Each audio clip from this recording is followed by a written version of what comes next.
ও উজানি ময়দান, খিদ্দা ময়দানের মানুষরা, আপনাদের থেকে আমি ওয়াদা নিতে চাই, আমরা ওই নবীকে দেখি নাই, না দেখে এত মহব্বত করি।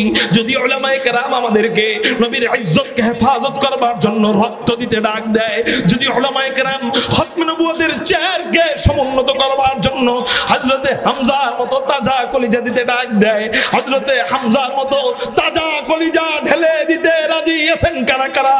আল্লাহু আকবার বলে দুই হাত দেখ। খতমে রসুল নজমে সবুল সুবহ হেদায়াত हक्का के नज़ीरी तू अल हक़ बशीरी आया खत्म रसूल उम्मत तू खैर उम्म बूद जो समर के आया दहमा दर फसल अखीरी।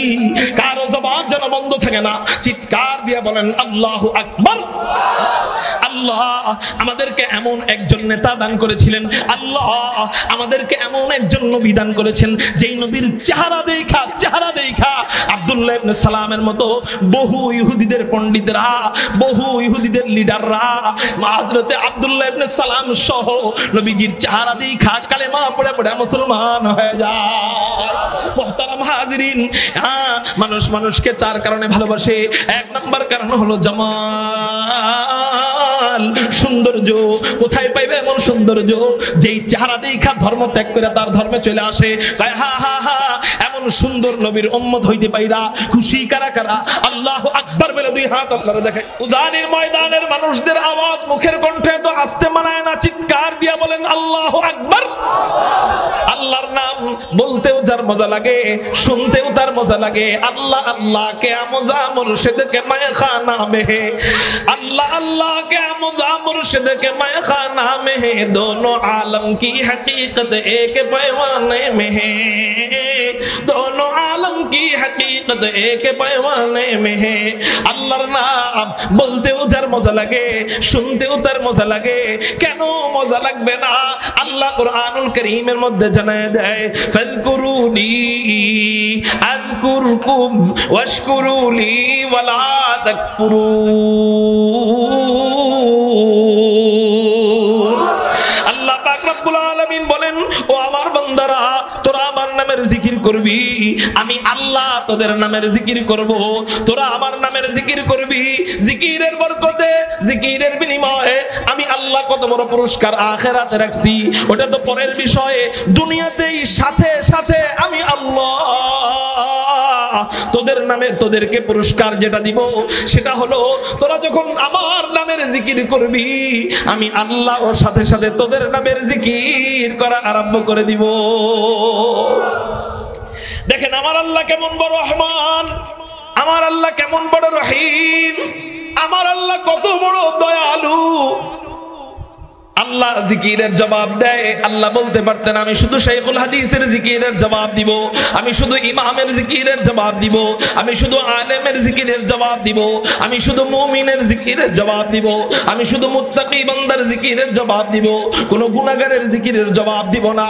এটা আল্লাহ বলতে পারতেন, কিন্তু আল্লাহ শর্তহীন ভাবে, আল্লাহ নিঃশর্ত ভাবে, আল্লাহ বিনা শর্তে জানায় দিয়েছেন, তোরা যে কেউ আমি আল্লাহর জিকির করবি, ফাযকুরুনি আযকুরকুম, তোরা যে কেউ শর্ত ছাড়া আমি আল্লাহর জিকির করবি, আমি আল্লাহ শর্ত ছাড়া তোর নামের জিকির করা আরম্ভ করে দিব। বান্দা নিজেকে জিজ্ঞাসা করো, এমন কিছু সিক্রেট গুনাহ তোমার আছে যেই গুনার কথা তোমার আপন মা জানলে মা সন্তান বলে পরিচয় দিত না? বান্দা এমন কিছু গুনাহ তোমার আছে যেই গুনার কথা তোমার আপন বাবা জানলে বাবা তোমাকে ত্যায্যপুত্র করে দিত? বান্দা নিজেকে জিজ্ঞাসা করো, এমন কিছু গোপন গুনাহ তোমার আছে যেই গুনার কথা আপন সন্তানরা জানলে কলিজার টুকরা সন্তান বাবা বইলা পরিচয় দিত না? ও বান্দা নিজেকে জিজ্ঞাসা করো, এমন কিছু গুনাহ তোমার আছে যেই গুনার কথা তোমার বিবি যদি জানে, ওই যেই বিবি 2 দিন আগে বলছিল স্বামী আপনি মার্ডার কেসের আসামি হলেও আপনাকে ফালায়া আমি যাব না, সেই বিবি যখন আপনার পরকীয়ার খবর শুনবে ওই বিবি আর আপনাকে আগের মতো মোহাব্বত করবে। আপনি যখন বিবি বিবি বিবি বিবি বইলা যতই জিকির করেন, 100 বার জিকির করলেও কাজ হবে না, 1000 বার জিকির করলেও কাজ হবে না, 1 লাখ বার জিকির করলেও কাজ হবে না, 1 কোটি বার বিবির জিকির করলেও আর আগের মতো ভালোবাসতে পারবে না। কয় আমার আল্লাহ কে এমন রহমান কিনা, আমার আল্লাহ কি এমন দয়ালু কিনা? কয় না না না, আমার আল্লাহ তো রহমান, আমার আল্লাহ রহিম। আল্লাহর দয়া কোন বিবির সাথে মিলবে না, কোন মায়ের সাথে মিলবে না, কোন বাবার সাথে মিলবে না। আল্লাহ বুঝাইতে চায়, ও বান্দা আমি জানি তুই প্রতি সেকেন্ডে গুনাহ করস, তুই প্রতি সেকেন্ডে চোখের জিনা করস, তুই প্রতি সেকেন্ডে কানের জিনা করস, তুই প্রতি সেকেন্ডে হাতের জিনা করস, আমি জানি তুই পায়ের জিনা করস, আমি জানি তুই লজ্জা স্থানের জিনা করস, আমি জানি তুই ঘুষ খাস, আমি জানি তুই সুদ খাস, আমি জানি তুই নামাজ পড়স না, আমি জানি তুই আমার নাফরমান বান্দা। তারপরেও আমি আল্লাহকে যখন একবার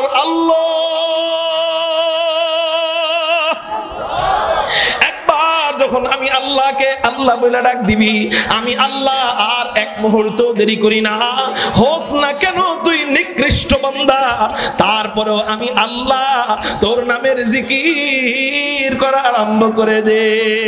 আল্লাহ আল্লাহ আল্লাহ আল্লাহ।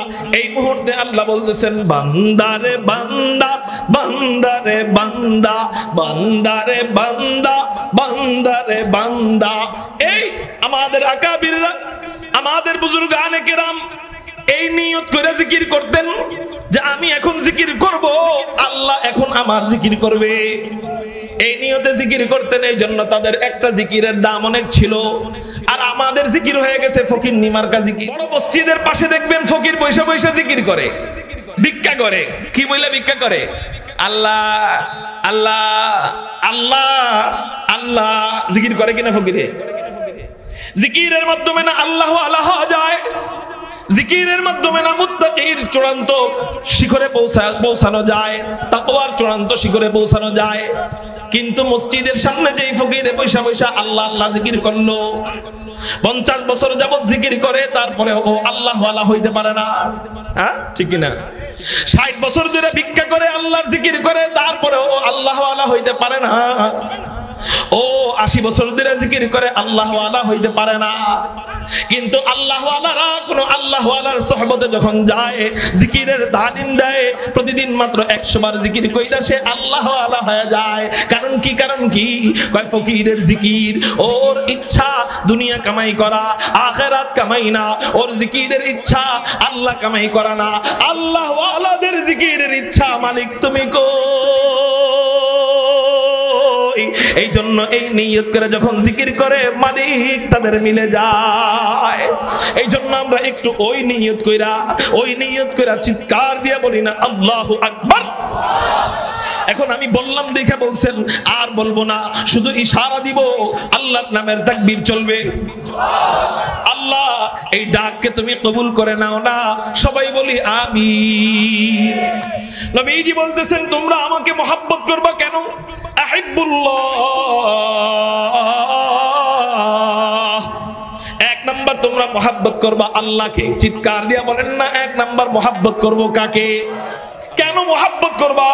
নবীজি বলেন, লিমা ইয়াযুকুম মিন নি'মাহ, আল্লাহ তোমাদেরকে অনেক ধরনের নিয়ামত দান করেছেন, এই জন্য তোমরা আল্লাহকে মহব্বত করবা। আপনারা আমাকে বলেন না, আল্লাহ কি আমাদেরকে নিয়ামত দেয় নাই?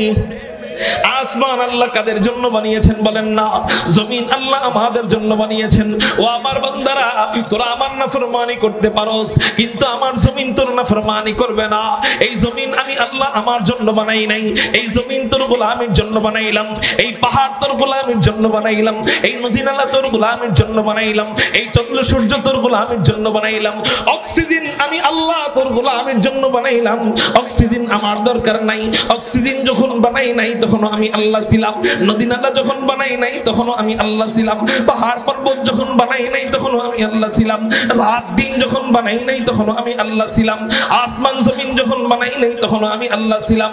ও আমার বান্দা, এগুলা কেন বানাইলাম? কেউ না হো রোজে अज़ल से हो चुकी तक़सीम का, क्यों ना हो रोज़े अज़ल से हो चुकी तक़सीम का, मैं हूँ मालिक के लिए और कुल जहां मेरे लिए, मैं हूँ मालिक के लिए और कुल जहां मेरे लिए, मन कान लिल्लाह कान अल्लाहु ला। ओ बंदा, एगुला सब सब सब তোর গোলামের জন্য বানাইলাম। বল বান্দা বল, তাহলে আমি আল্লাহর জন্য আমি কি বানাইলাম? কয় তোর 3.5 হাত বডিটা আমি আল্লাহর জন্য বানাইছি। সব তোর গোলামের জন্য, তোর 3.5 হাত বডিটা আমার জন্য।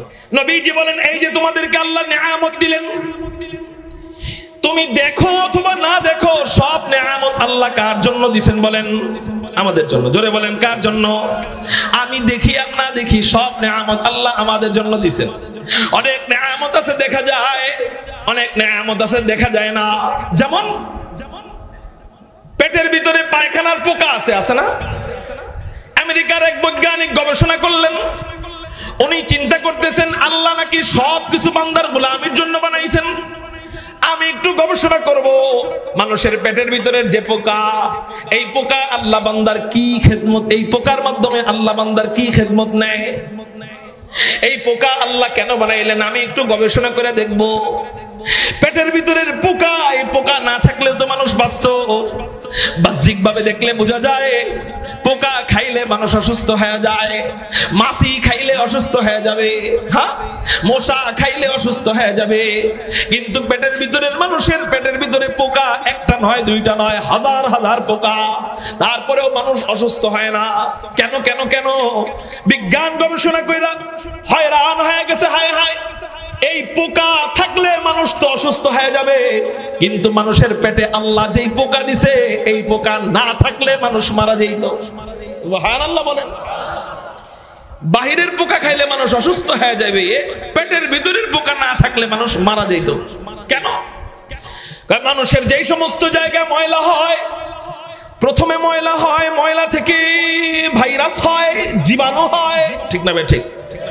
যেমন মনে করেন আমাদের শরীরের যে সমস্ত জায়গা ময়লা হয়, 1 নম্বর জায়গা হলো মুখ, মুখ ময়লা হয়। আমরা ভাত খাই, ব্রাশ না করলে মুখ দিয়ে প্রথম দিন দুর্গন্ধ বের হয়, দ্বিতীয় দিন দুর্গন্ধ বের হয়, তৃতীয় দিন ওই ময়লাটা জীবাণুতে রূপান্তরিত হয়। এরপরে দাঁতের ভিতরে পোকা হওয়া শুরু হয়, দাঁত খাওয়া আরম্ভ করে। একদিনও যদি ব্রাশ না করে, একদিনও যদি দাঁত না মাজে, একদিনও যদি মেসওয়াক না করে, একদিনও যদি না মাজে, ওই দাঁত একটা সময়ে পুরা ক্ষয় হয়ে যায়, ঠিক না বে ঠিক? তাইলে মুখের ভিতরে ময়লা হয়, ময়লা পরিষ্কার করতে হয়, প্রতিদিন পরিষ্কার করতে হয়, না করলে অসুস্থ হয়ে যায়।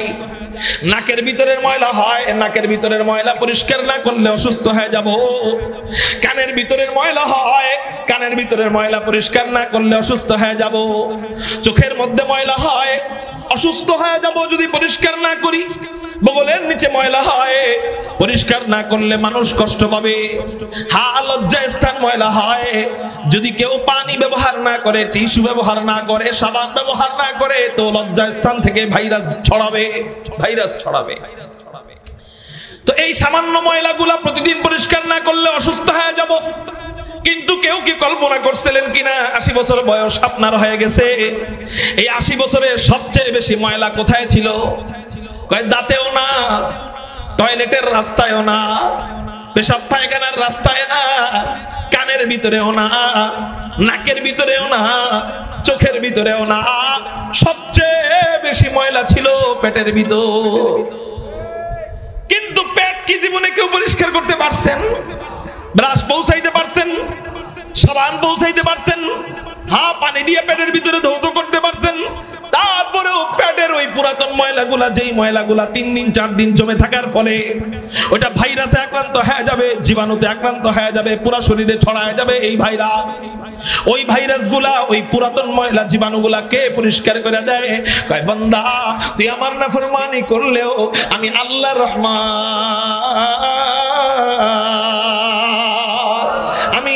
রহিম।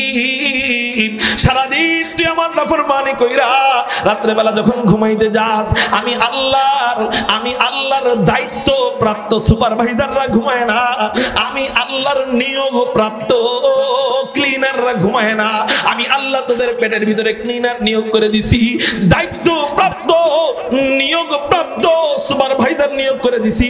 তোরা রাত্রে ঘুমাবি, আমার বানানো সুপারভাইজার পেটের ভিতরের পোকাগুলা, তোদের পুরাতন ময়লাগুলা খেয়ে খেয়ে, যেই ময়লাগুলা আজকে থাকলে তোর পেটে ডায়রিয়া হবে, তোর পেটে জীবাণু হবে, তুই ভাইরাসে আক্রান্ত হয়ে যাবি, ওই পুরাতন ময়লাগুলা খেয়ে খেয়ে একেবারে পেটটাকে প্রস্তুত কইরা পরিষ্কার করে রাখে। আলহামদুলিল্লাহ কদ্দারা খায়রান ওয়া খাবালা ওয়া শুকরু লিমান সাওয়ারা হুসনা ওয়া জামালা। मैं ढूंढ रहा कहा है दरबार इलाही, मोहब्बत में तेरा दम बदम रखना है मौला, मोहब्बत में तेरा दम बदम रखना है मौला, मोहब्बत में तेरा दम बदम रखना है मौला, तेरा नाम मजीना है तेरी नाम में मरना, हमें तू दोस्त बना ले, हमें तू मस्ती बना दे। আপনার পুতায় যান কেন? আরো জোরে আল্লাহু আকবার। हमें तू दोस्त बना ले, हमें तू मस्ती बना दे, हमें तू प्यार बना ले, हमें तू यार बना ले, हमें तू प्यार बना ले, हमें तू यार बना ले। तो खुदा बंद यमीनी, तो खुदा बंद शिमाली, तो खुदा बंद यमीनी, तो खुदा बंद शिमाली, तो खुदा बंद अराधी, तो खुदा बंद समावी, तो खुदा बंद अराधी, तो खुदा बंद समावी, तो खुदा मालिक फिरदौस, खुदा खालिक तू ना, तो खुदा मालिक फिरदौस, खुदा खालिक तू ना, तू ना फरमानो के रहमान, तू गुनाहगार के गफ्फार, तू ना फरमानो के रहमान, तू गुनाहगार के गफ्फार। कारो जबान যেন বন্ধ থাকে না, চিৎকার দিয়ে বলি আল্লাহু আকবার। মুহতারাম হাজিরিন, এই যে আল্লাহ আমাদেরকে নিয়ামত দিতেছেন, এই নিয়ামতের কথা যদি বর্ণনা করি, উল্লাউ কানাল বাহরু মিদাদাল লিকালিমাতি রাব্বি লানাফিদাল বাহরু ক্বাবলা আন তানফাদা কালিমাতু রাব্বি ওয়ালাউ জিনা বিমিসলিহি মাদাদা। এগুলো আসলে বর্ণনা করে শেষ করা সম্ভব না। পুরা দুনিয়ার সাগর যদি কালি হয়, পুরা দুনিয়ার গাছ যদি কলম হয়, কলম শেষ হয়ে যাবে, কালি শেষ হয়ে যাবে, সাগরের পানি ফুরিয়ে যাবে, আল্লাহর নিয়ামত রাজি শেষ করা তো দূরে থাক, শুরু করা সম্ভব হবে না। তো এই যে আল্লাহ আমাদেরকে নিয়ামত দিলেন, চাইতে না চাইতে দিবেন। এই জন্য নবীজি বলেন, আল্লাহ তোমার কাছে একটা জিনিস পাও না, সেটা কি? কয় আহিব্বুল্লাহ,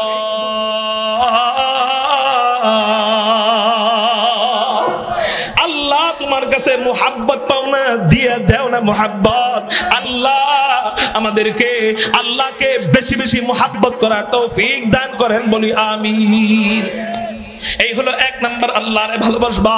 দুই নাম্বার নবীজি বলেন, দুই নাম্বার কাকে মুহাব্বত করবা? নবীজি বলেন ওয়া আহিব্বুনি লিহুব্বিল্লাহ।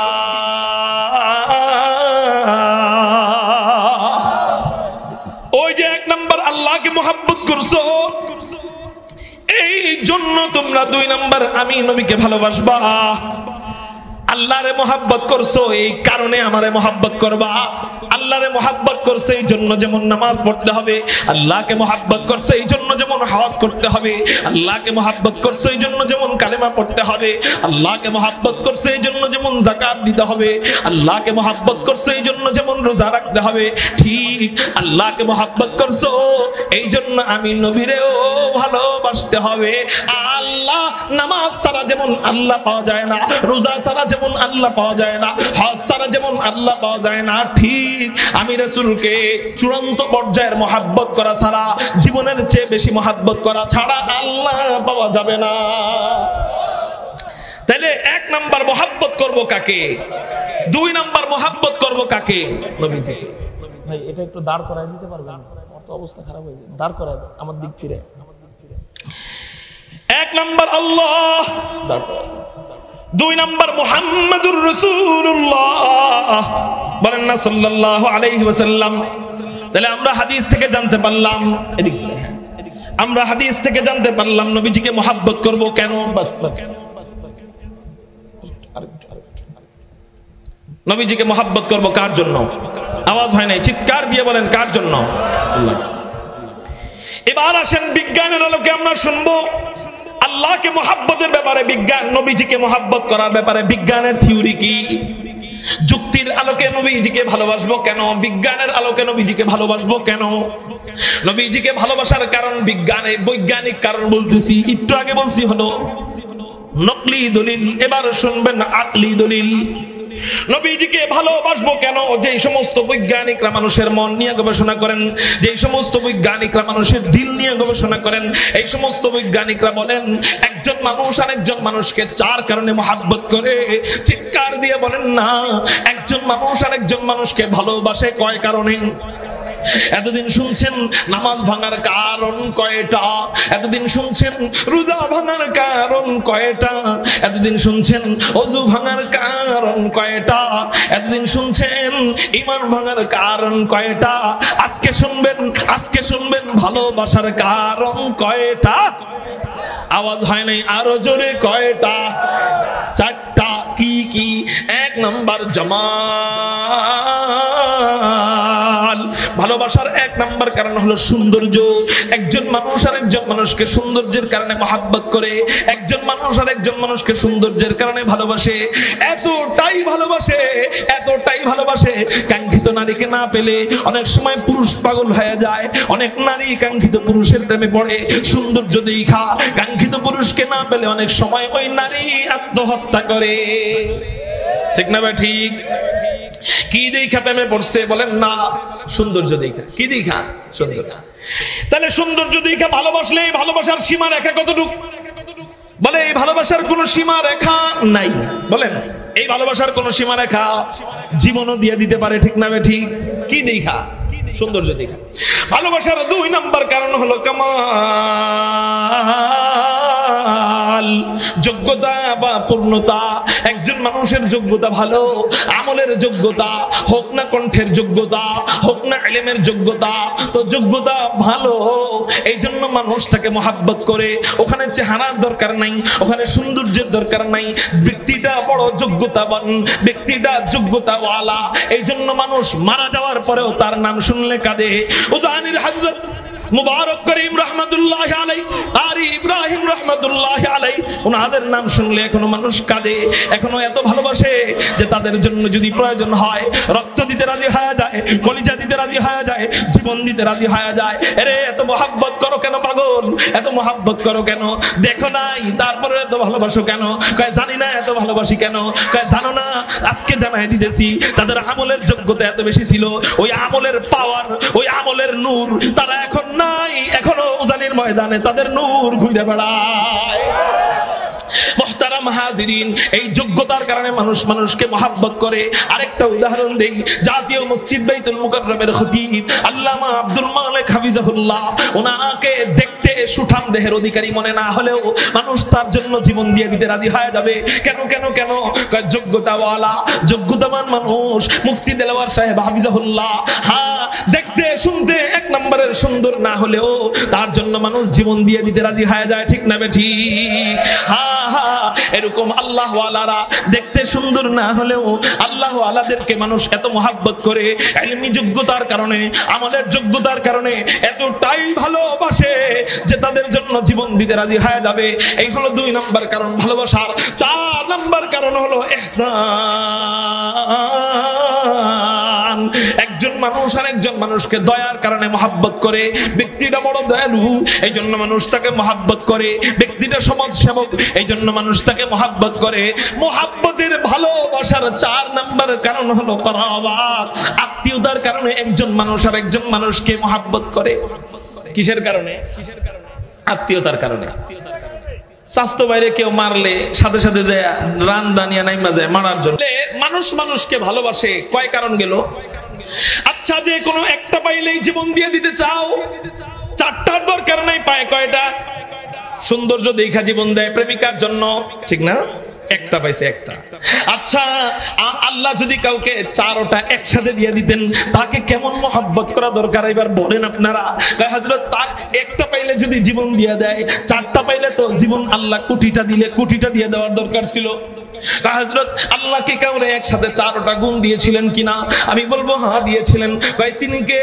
তিনি হলেন হাদিয়ে কুল, তিনি ফখরে রাসূল, তিনি ইমামুল আম্বিয়া, তিনি সাইয়্যিদুল আম্বিয়া, তিনি সাইয়্যিদুল খলায়েক, তিনি আহমদ মুজতাবা, তিনি মুহাম্মদুর রাসূলুল্লাহ সাল্লাল্লাহু আলাইহি ওয়াসাল্লামকে আল্লাহ ভালোবাসার চারটা গুণ পরিপূর্ণভাবে দান করেছিলেন।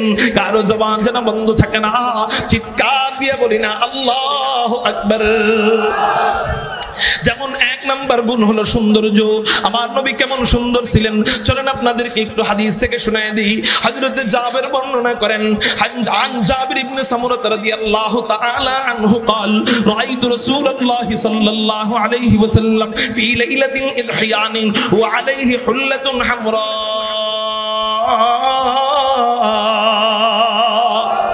হযরতে জাবের তিরমিজি শরীফের হাদিস, হযরতে জাবের বলেন আমি হুজুর আকরাম সাল্লাল্লাহু আলাইহি ওয়াসাল্লামকে এক চন্দ্রোজ্জ্বল রজনীতে, এক চাঁদের রজনীতে আমি নবীজিকে দেখতে পাইলাম লাল ডোরাকাটা কাপড় পরিহিত অবস্থায়। হযরতে জাবের বলেন আমার দিলের ভিতরে সব সময় জাগ্রত হইতো আসমানের পূর্ণিমার চাঁদ বেশি সুন্দর না জমিনের পূর্ণিমার চাঁদ মুহাম্মদুর রাসূলুল্লাহ বেশি সুন্দর, কিন্তু আমি মিলাইতে পারতাম না। কয় কেন? আসমানের পূর্ণিমার চাঁদ যখন পাই তখন নবীজিকে পাই না, আবার যখন নবীজিকে পাই তখন আসমানের পূর্ণিমার চাঁদ পাই না। আলহামদুলিল্লাহ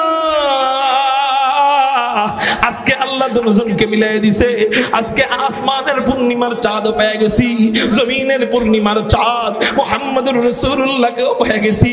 আমি একটু মিলায়া দেখবো আসমানের পূর্ণিমার চাঁদ বেশি সুন্দর না জমিনের পূর্ণিমার চাঁদ মুহাম্মদুর রাসূলুল্লাহ সাল্লাল্লাহু আলাইহি ওয়াসাল্লাম বেশি সুন্দর।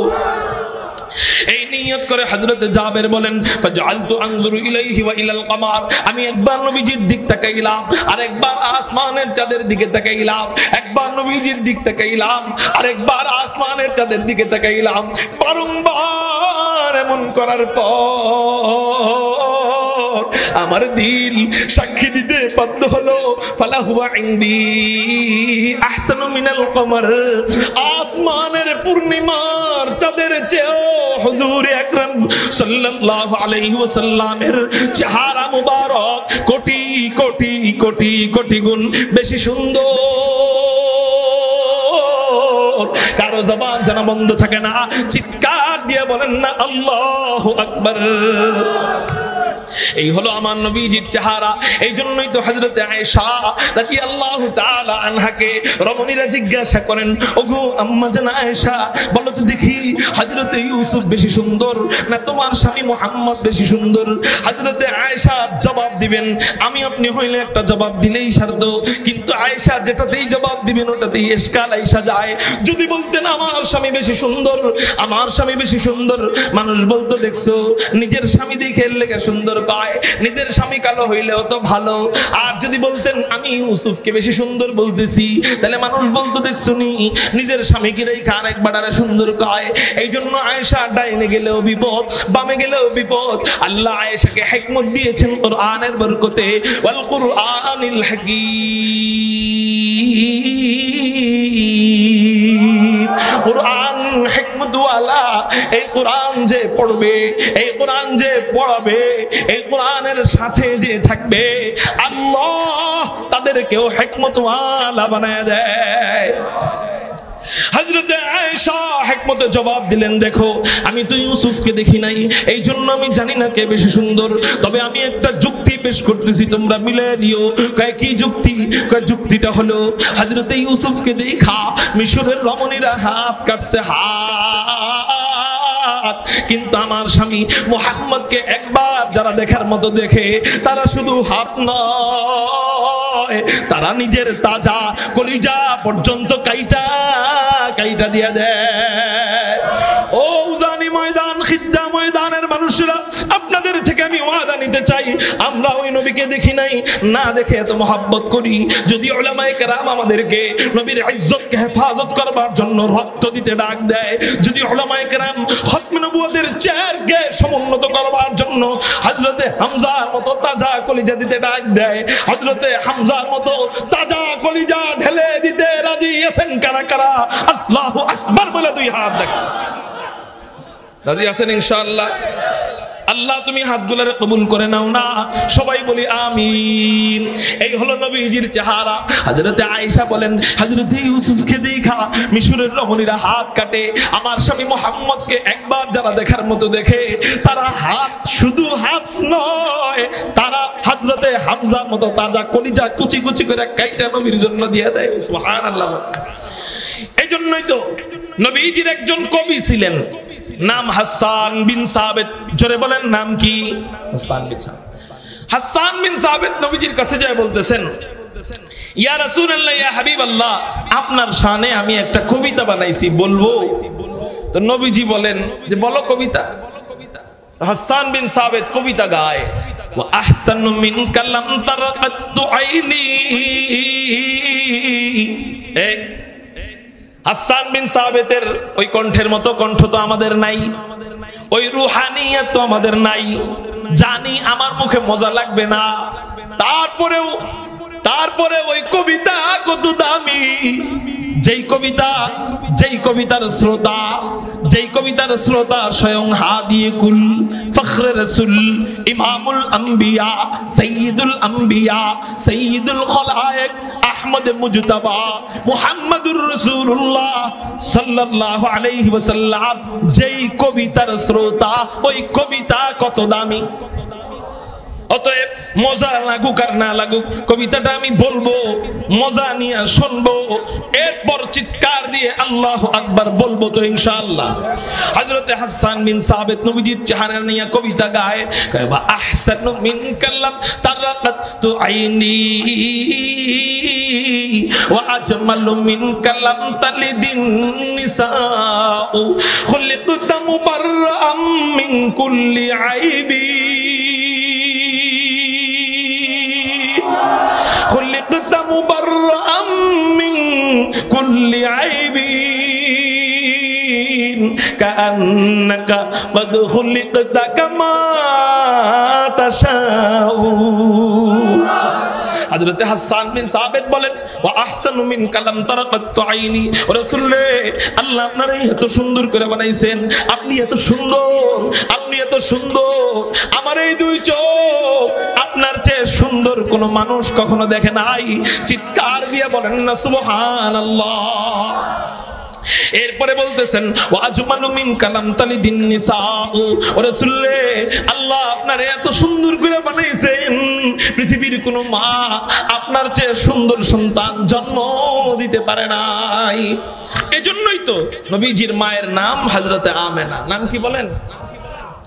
হযরতে আমেনা বলেন, আমার গর্ভ থেকে যখন আমার সন্তান ভূমিষ্ঠ হয়, অন্যান্য মায়েদের প্রসব বেদনার সময় কত কষ্ট হয়, কিন্তু আমার গর্ভ থেকে যখন আমার সন্তান ভূমিষ্ঠ হয়, কোনো কষ্ট তো দূরে থাক, বরং এতটা আনন্দ আমার লেগেছে, এতটা আরাম আমার লেগেছে, ইতিপূর্বে এতটা আরাম আমি পাই নাই। আল্লাহু আকবার।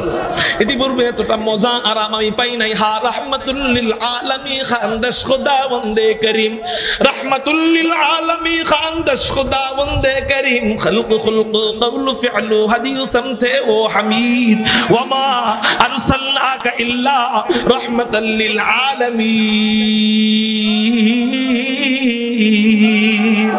যেই নবী ছোট বাচ্চার জন্য রহমত, যেই নবী কিশোরের জন্য রহমত, যেই নবী বালকের জন্য রহমত, যেই নবী বালিকার জন্য রহমত, যেই নবী পুরুষের জন্য রহমত, যেই নবী নারীর জন্য রহমত, যেই নবী বুড়ার জন্য রহমত, যেই নবী বুড়ির জন্য রহমত, যেই নবী যুবকের জন্য রহমত, যেই নবী যুবতীর জন্য রহমত, যেই নবী মুসলমানের জন্য রহমত, প্রক্ষান্তরে যেই নবী কাফেরের জন্য রহমত, সেই নবী আবার আপন মায়েরে কেমনে কষ্ট দেয়। হযরতে আমেনা বলেন, আমার গর্ভ থেকে সন্তান ভূমিষ্ঠ হয়, কোনো কষ্ট তো দূরে থাক, এতটা আনন্দ আমি পেয়েছি, ইতিপূর্বে এতটা আরাম পাই নাই। শুধু তাই না, অন্যান্য শিশুরা মায়ের পেট থেকে বের হয়, ময়লা আবর্জনা নিয়ে বের হয়, কিন্তু আমার শিশুকে আল্লাহ জান্নাতি পানি দিয়ে গোসল করায় বের করছে। শুধু তাই না, শুধু তাই না, অন্যান্য শিশুরা মায়ের পেট থেকে বের হয়, দুর্গন্ধ নিয়ে বের হয়, কিন্তু আমার শিশুকে আল্লাহ জান্নাতুল ফিরদাউসের মেশক আম্বর দিয়ে বের করছে। শুধু তাই না, শুধু তাই না, অন্যান্য শিশুরা মায়ের পেট থেকে বের হয় সোজা অবস্থায় বের হয়, আমার শিশুকে আল্লাহ সিজদা অবস্থায় বের করছেন। এবার আমার সন্তান বের হওয়ার পর আমি আমার সন্তানের দিক তাকাইলাম, দেখতে চাইলাম সন্তানটা দেখতে কেমন হইল। তাকানোর পর হযরতে আমেনা বলেন আমি কিংকর্তব্য বিমূঢ় হয়ে গেছি, আমি হয়রান হয়ে গেছি, হায় হায় এত সুন্দর আবার মানুষ হইতে পারে কিনা। হযরতে আমেনা বলেন আমি আমার সন্তানের দিক তাকায়া দেখলাম আমার সন্তানের চুলের আগা থেকে নিয়ে পায়ের নিচ পর্যন্ত আপাতমস্তক মুহাম্মদের নূরে চমকাইতেছে। হযরতে আমেনা বলেন আমি আমার শিশুর চেহারার দিক তাকাইলাম, চেহারাটা মুহাম্মদ, নাকের দিকে তাকাইলাম, নাকটা মুহাম্মদ, মুহাম্মদ শব্দের অর্থ হলো প্রশংসিত। হযরতে আমেনা বলেন আমি আমার শিশুর ঠোঁটের দিক তাকাইলাম, ঠোঁটটা মুহাম্মদ, হাসির দিক তাকাইলাম, হাসিটা মুহাম্মদ, কানের দিক তাকাইলাম, কানটা মুহাম্মদ, চোখের দিকে তাকাইলাম, চোখটা মুহাম্মদ, কপালের দিক তাকাইলাম, কপালটাও মুহাম্মদ, মাথার দিক তাকাইলাম, মাথাটাও মুহাম্মদ, চাহনির দিক তাকাইলাম, চাহনিটাও মুহাম্মদ, চুলের দিক তাকাইলাম, চুলটাও মুহাম্মদ। হা হা কেনই হবে না মুহাম্মদ? চুল নিয়ে আল্লাহ কসম খায়, চেহারা নিয়ে আল্লাহ কসম খায়, আদমের নাম নিয়ে আল্লাহ কসম খায় না, আদমের চেহারা নিয়ে আল্লাহ কসম খায় না, মূসার চেহারা নিয়ে আল্লাহ কসম খায় না, ঈসার চেহারা নিয়ে আল্লাহ কসম খায় না, জলিলুল কদর নবী হযরতে ইব্রাহিমের চেহারা নিয়ে আল্লাহ কসম খায় না, আমার নবীর চেহারা নিয়ে আল্লাহ কসম খায়, আমার নবীর চুল নিয়ে আল্লাহ কসম খায়। এটা সুন্দর হবে না কেন? ওয়াদ্দুহা ওয়াল্লাইলি ইযা সাজা, যার চেহারার কসম আল্লাহ কাটেন, যার চুলের কসম আল্লাহ কাটেন, সেটা দেখতে মুহাম্মদ হবে না কেন? হযরতে আমেনা বলেন যার চেহারা মুহাম্মদ, যার কাঁধ মুহাম্মদ, গলা মুহাম্মদ, সিনা মুহাম্মদ, হাত মুহাম্মদ, পা মুহাম্মদ, সব মুহাম্মদ।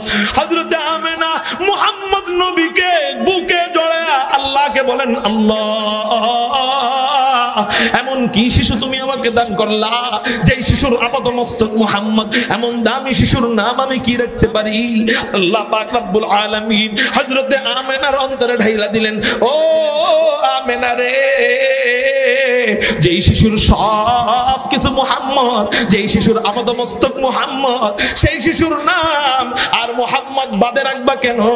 এক কাজ করো না, ওর নামটাও রাইখা দাও মুহাম্মদ। মুহাম্মাদের নাম জপেছিলিস বুলবুলি তুই আগে,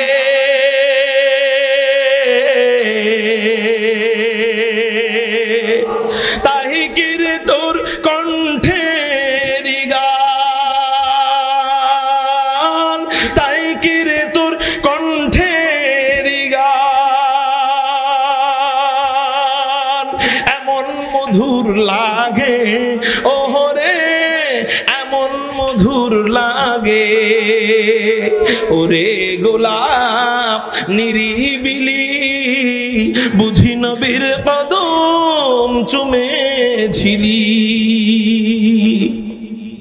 ওরে গোলাপ নিরিবিলি বুঝি নবীর কদম চুমেছিলি, তোর কদমের খুশবু আজো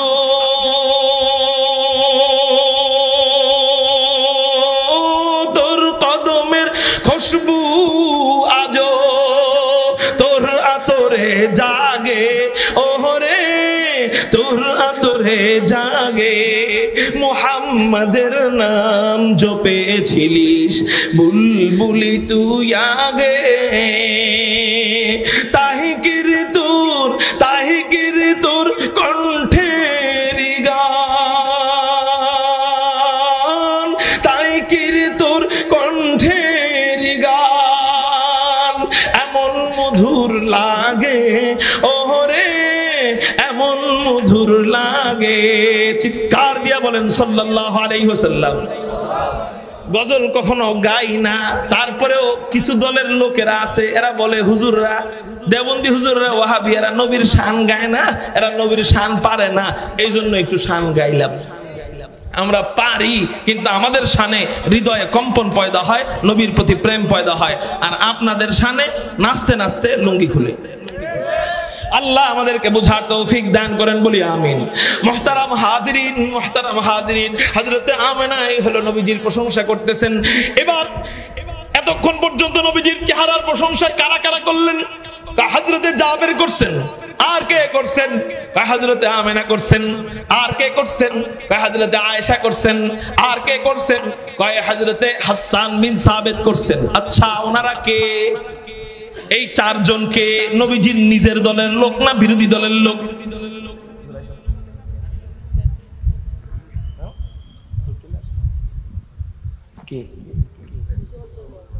আচ্ছা আচ্ছা, আলহামদুলিল্লাহ, সবাই বলেন আলহামদুলিল্লাহ। আমি শেষ করে দিচ্ছি। মুহতারাম হাজিরিন, আমার কথাটা একটু হুজুরে চলে আসছে তো এই জন্য আমি আর লম্বা করব না, আমার কথাটা আমি একটু গুছিয়ে শেষ করে দিচ্ছি, হুজুর যদি অনুমতি দেয়। মুহতারাম হাজিরিন, এতক্ষণ প্রশংসা করছেন কে? সব নিজের দলের লোক। জোরে বলেন, সব কিসের দলের লোক? আচ্ছা, নিজের দলের লোকেরা প্রশংসা করলে এটা বেশি দামি, না বিরোধী দলের কেউ প্রশংসা করলে এটা বেশি দামি? জোরে বলেন। বিরোধী দলের কেউ প্রশংসা করলে এটা বেশি মজবুত। আওয়ামী লীগের নেতার প্রশংসা বিএনপিরা করবে না, বিএনপির নেতার প্রশংসা আওয়ামী লীগরা করবে না, সব নিজের দলের প্রশংসা করবে নিজের দলের লোকেরা। হযরত এতক্ষণ পর্যন্ত প্রশংসা করলো, সবাই তো নবীজির নিজের দলের লোক, কই বিরোধী দলের কেউ তো প্রশংসা করলো না। আমি বলবো না না না, আল্লাহ আমাদেরকে এমন একজন মহামানব, মহান নেতা দান করেছেন, যেই নেতার প্রশংসা শুধু নিজের দলের লোকেরাই নয়, বিরোধী দলের লোকেরা আমার নবীর প্রত্যেকটা গুণাগুণ দেখা প্রশংসা কইরা কইরা শুধু প্রশংসাই করতো না, কালেমা পড়া পড়া মুসলমান হয়ে যাইতো। যেহেতু এখানে চেহারার গুণ চলতেছে, এই জন্য চেহারার ব্যাপারে একটা হাদিস বলে আমার বয়ান শেষ করে দিই। চেহারা দেখা কোনো কাফের মুসলমান হয়েছে কিনা? অসংখ্য অগণিত কাফের মুসলমান হয়েছে। তবে একটা হাদিস আপনাদেরকে শোনাই, তিরমিজি শরীফের হাদিস। হযরতে আব্দুল্লাহ ইবনে সালাম বর্ণনা করেন। হযরতে আব্দুল্লাহ ইবনে সালাম কে? আব্দুল্লাহ ইবনে সালাম হলেন ইহুদিদের পণ্ডিত, ইহুদিদের আলেম। হযরতে আব্দুল্লাহ ইবনে সালাম মানে বাড়ি কোথায়? বলে ওনার বাড়ি হলো মদিনায়। হযরতে আব্দুল্লাহ ইবনে সালাম বলেন, মুহাম্মদ নামক একজন ব্যক্তি হিজরত করে মক্কা শরীফ থেকে মদিনায় আসলো। মানুষ তাকে দেখার জন্য ভিড় জমানো আরম্ভ করলো। দেখে ভালো লাগে মুসলমান হয়, ভালো লাগে কথা শুনে মুসলমান হয়। হযরতে আব্দুল্লাহ ইবনে সালাম বলেন, হায় হায়, পুরা মদিনাবাসী মুসলমান হয়ে যাইতেছে, আমি ইহুদিদের আলেম, আমি যদি একটু মুখ না খুলি তাহলে কেমন হয়? আমার এরা তো বুঝে না, এরা মূর্খ, যাই ভালো লাগে আর মুসলমান হয়। আমি তো মূর্খ না, আমি তাওরাতের আলেম, ইনজিলের আলেম, জাবুরের আলেম, আমি একটু যাচাই বাছাই করব এটা আসলে সত্য নবী না মিথ্যা নবী। আলেমরা যাচাই বাছাই করে এলেম দিয়া, কি দিয়া? সাধারণ মানুষ যাচাই বাছাই করার লাগে না, এরা কেরামতি দুই একটা দেখাইলে পীর বানায়। ল্যাংটাটাও বলে পীর, ঠিক না বে ঠিক? ল্যাংটা সার মাজার কেন? সারা জীবনে কাপড় পরে নাই, এই জন্য তার নাম ল্যাংটা সার। আল্লাহু আকবার। সাধারণ মানুষ এরকম দেখা, চাকচিক্য দেখা তার দলে যায়, কিন্তু আলেমরা যাচাই বাছাই করে। হযরত আব্দুল্লাহ ইবনে সালাম উনি যেহেতু ইহুদিদের আলেম, উনি যাচাই বাছাই করার জন্য তিনটা প্রশ্ন ঠিক করছেন, কঠিন তিনটা প্রশ্ন। এই তিনটা প্রশ্নের জবাব নবী ছাড়া আর কেউ পারে না, এটা উনি জানেন যে এই তিন প্রশ্নের জবাব শেষ নবী ছাড়া আর কেউ জানবে না। কি কি প্রশ্ন? এক নম্বর প্রশ্ন হলো কিয়ামতের পূর্বে সর্বপ্রথম বড় আলামত কোনটা? দুই নম্বর প্রশ্ন হলো জান্নাতীরা জান্নাতে যাওয়ার পর আল্লাহ জান্নাতীদেরকে সর্বপ্রথম কোন খাবার দিয়ে মেহমানদারি করাবেন? তিন নম্বর প্রশ্ন হলো সন্তানের চেহারা কখনো বাবার মতো কেন হয়, কখনো মায়ের মতো কেন হয়? এই তিনটা কঠিন প্রশ্ন নিয়ে নবীজিকে আটকানোর জন্য যাইতেছেন, যাচাই বাছাই করার জন্য যাইতেছেন। অন্যান্য ইহুদিরা বলে, ও আব্দুল্লাহ ইবনে সালাম কই যাও? আব্দুল্লাহ ইবনে সালাম বলেন, কে নাকি নবী দাবি করছে, আমি একটু নারে আটকাইতে যাই। কয় তুমি একা যাইবা কেন? আমরাও তোমার সাথে যাব। হযরত আব্দুল্লাহ ইবনে সালাম বিশাল বড় ইহুদিদের কাফেলা নিয়া নবীজির দরবারে রওনা হইছেন।